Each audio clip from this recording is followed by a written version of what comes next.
आगे हम बात करते हैं रेस्पिरेटरी सिस्टम के बारे में।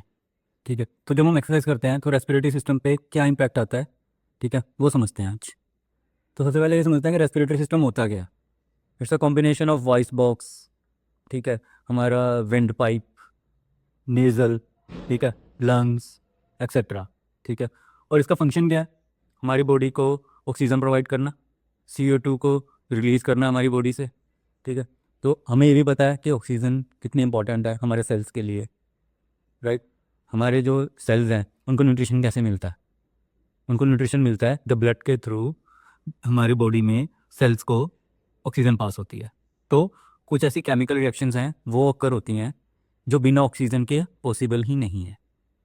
तो जब तक हमारे सेल्स को ऑक्सीजन नहीं मिलेगा, हमारे सेल्स को न्यूट्रिशन नहीं मिल सकता, राइट। और CO2 जब तक हमारी बॉडी से रिलीज नहीं होगी, हमारी बॉडी में इन्फ्लामेशन रहेगी। तो ये एक्सचेंज ऑफ गैसेज है ना, इट्स वेरी इंपॉर्टेंट। और ये कौन करता है? Respiratory system, right. दूसरी बात, जब CO2 रिलीज होता है ना हमारी बॉडी से, तो हमारी बॉडी का जो हीट मैनेजमेंट सिस्टम है ना वो रेगुलेट होता है। हमारी बॉडी से हीट निकलती है बाहर, रिलीज होती है। वाटर का बैलेंस भी मैनेज होता है जब CO2 हमारी बॉडी से एक्सक्रीट होता है। ये कुछ ना बेसिक से फंक्शन है रेस्पिरेटरी सिस्टम के। तो जब हम एक्सरसाइज परफॉर्म करते हैं ना तो होता क्या है, ये जो फंक्शंस है ना रेस्पिरेटरी सिस्टम के, ये एनहांस होते हैं। कैसे? जब भी कोई भी हम एक्टिविटी करेंगे, हमारी सेल्स को ऑक्सीजन की डिमांड बढ़ेगी, हमारा लंग्स का वॉल्यूम इंक्रीज होगा, लंग्स की कैपेसिटी इंक्रीज होगी, राइट। तो उससे होगा क्या? हमारे सेल्स को ऑक्सीजन मिलेगी, न्यूट्रिशन मिलेगा, ठीक है।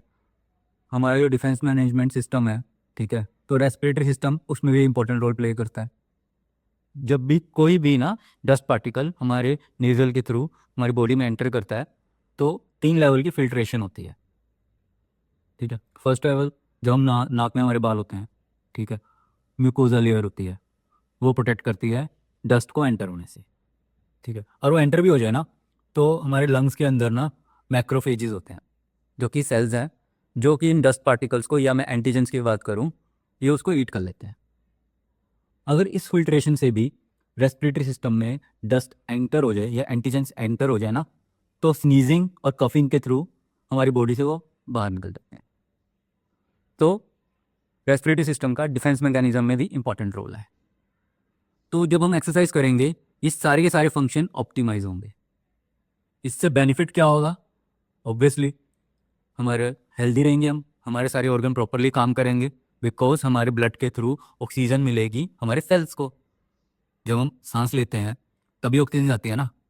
अगर ये प्रॉपरली वर्क करेगा ये पूरा प्रोसेस, न्यूट्रिशन तो मिल ही रहा है, डिफेंस मैकेनिज्म है जो वो भी सही काम कर रहा है। तो ये ना कुछ बेसिक सी इंफॉर्मेशन थी रेस्पिरेटरी सिस्टम के रिगार्डिंग, और एक्सरसाइज का क्या बेनिफिट है ऑन रेस्पिरेटरी सिस्टम। बाकी देखो, इससे ज़्यादा डिटेल में अगर मैं बात करूँगा ना किसी को समझ में आएगा, और ये वीडियो भी बहुत लंबी हो जाएगी। हमें पता है ChatGPT है और अदर AI टूल्स हैं जहाँ पे हम टाइप करेंगे हमें सारी डिटेल समझ में आ जाएंगी। माइक्रोविलाई क्या होता है, ठीक है, ब्रोंकाइटिस क्या होता है, उसमें क्या क्या हमारे चैलेंजेस होते हैं। तो इतने डिटेल में जाने का कोई बेनिफिट नहीं है। मेरा सिंपल सा गोल क्या है? एक्सरसाइज को प्रमोट करना और थोड़ी सी बेसिक नॉलेज देना कि हमारे डिफरेंट डिफरेंट ऑर्गन्स पे या सिस्टम पे एक्सरसाइज का क्या पॉजिटिव इम्पैक्ट हो रहा है, राइट। तो नेक्स्ट टाइम हम बात करेंगे इम्यूनिटी सिस्टम के बारे में। Thank you.